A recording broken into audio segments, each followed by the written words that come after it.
భారతదేశంలో ఏ కుక్క చనిపోయినా ప్రశ్నించడానికి చాలామంది మనుషులు వస్తూ ఉంటారు. కానీ మనిషి చనిపోయినప్పుడు మాత్రం ప్రశ్నించడానికి ఏ మనిషి, ఏ సెలబ్రిటీ రాలేదు. ఇటీవలే రేణుదేశాయ్, గతంలో సదా, అంతకుముందు అమలా గారు కుక్కల కోసం తెగ బాధపడతా ఉన్నారు.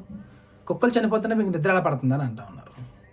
క్షేత్రస్థాయిలోకి వెళ్తే భారతదేశంలో ప్రతి సంవత్సరం కుక్క కాటుకు గురయ్యే వ్యక్తుల్లో 3.7 మిలియన్ల వ్యక్తులు ఉన్నారు.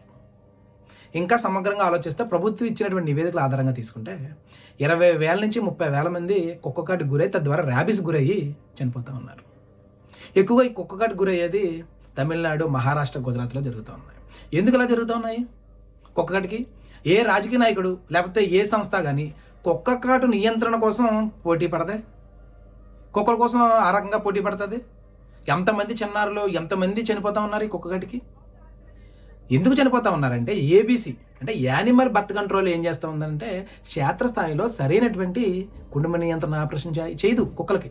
తద్వారా విపరీతమైన కుక్కలు పెరిగిపోతూ ఉన్నాయి. ఏదైతే జన నియంత్రణ అనేది క్షేత్రస్థాయిలో పనిచేస్తుందో అప్పటి వరకు మాత్రమే ఈ సమస్య పరిష్కారం అవుతుంది.